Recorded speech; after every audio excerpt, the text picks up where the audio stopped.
Halo adik-adik yang terkasih, selamat berjumpa kembali dalam acara Renungan Kidi.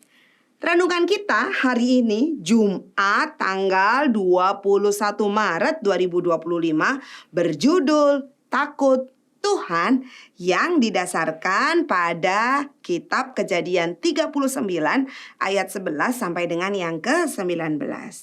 Nah adik-adik, sebelum kita merenungkan firman Tuhan, kita berdoa dulu ya. Yuk kita berdoa yuk. Tuhan yang mengasihi kami, terima kasih kiranya Engkau memberkati dan menyertai kami di hari yang baru ini. Dan sebelum kami melakukan serangkaian aktivitas kami ingin mendengarkan firman Tuhan terlebih dahulu. Tuhan pakai firman Tuhan ini untuk boleh menjadi suluh dan terang bagi kaki kami, sehingga hidup kami sungguh boleh menjadi berkat.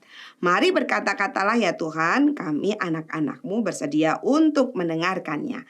Di dalam Kristus kami berdoa dan bersyukur. Amin. Adik-adik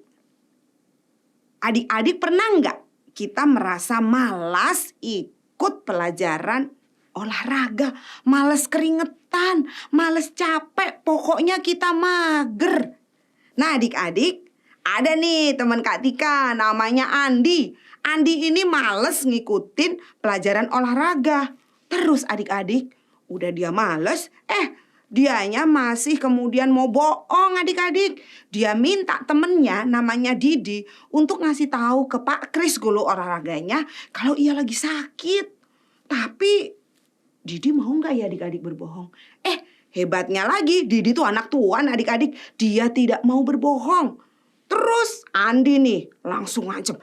Hei Didi, kalau kamu nggak mau bantu aku pukul nih. Tapi adik-adik, apakah Didi takut? Didi tidak takut.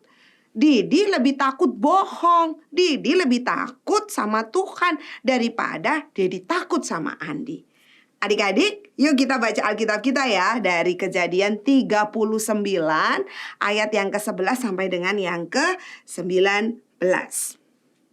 Sudah dibuka belum Alkitabnya? Dah ya, yuk kita baca ya. Pada suatu hari, Yusuf masuk ke dalam rumah untuk melakukan pekerjaannya. Sementara tidak seorang pun dari seisi rumah itu berada di rumah. Lalu perempuan itu memegang Yusuf dan menarik bajunya sambil berkata, "Marilah tidur dengan aku." Tetapi Yusuf meninggalkan bajunya di tangan perempuan itu dan lari keluar. Ketika dilihat perempuan itu bahwa Yusuf meninggalkan bajunya dalam tangannya dan telah lari keluar, ia berteriak memanggil seisi rumah. Katanya kepada mereka, "Lihat, ia membawa seorang Ibrani kepada kita supaya orang ini mempermainkan kita. Orang ini mendekati aku untuk tidur dengan aku, tetapi aku berteriak dengan suara keras. Ketika ia mendengar aku berteriak sekeras-kerasnya, ditinggalkannya lah bajunya kepadaku dan ia lari keluar." Perempuan itu lalu menaruh baju Yusuf di sisinya sampai tuannya pulang. Ia pun menyampaikan kepada Potifar cerita yang sama, katanya, "Hamba orang Ibrani yang kau bawa kepada kita mendekati aku, hendak mempermainkan aku. Namun ketika aku berteriak sekeras-kerasnya, ditinggalkannya lah bajunya padaku, lalu ia lari keluar." Mendengar cerita yang disampaikan istrinya kepadanya, "Begitulah aku diperlakukan oleh hambamu itu." Bangkitlah amarah tuannya. Adik-adik, Yusuf adalah seorang yang takut akan Tuhan. Meski digoda berkali-kali oleh istri Potifar, ia tetap teguh untuk tidak berbuat dosa dan kejahatan. Yusuf berusaha hidup kudus. Ia tidak mau mencemarkan dirinya dengan berbuat dosa. Ia lebih takut sama Tuhan daripada sama manusia. Suatu hari Yusuf akan bekerja di rumah Potifar. Istri Potifar menarik baju Yusuf. Yusuf segera lari meninggalkan istri Potifar. Tapi apa adik-adik yang ia dapat? Ia difitnah adik-adik oleh istri Potifar. Yusuf dituduh hendak berbuat jahat pada istri Potifar dan dijebloskan ke dalam penjara.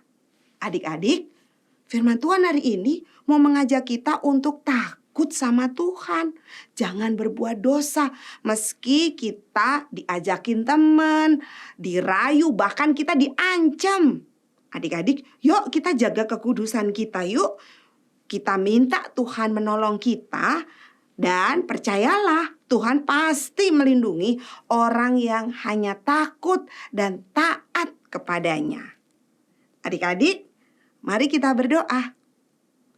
Tuhan, tolong kami agar supaya kami tidak mudah tergoda dan dirayu untuk ikut-ikutan bicara kasar, bertindak kasar, ikut membicarakan orang lain.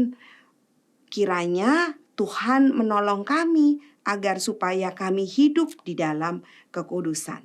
Terima kasih ya Tuhan, di dalam Kristus kami berdoa dan bersyukur. Amin.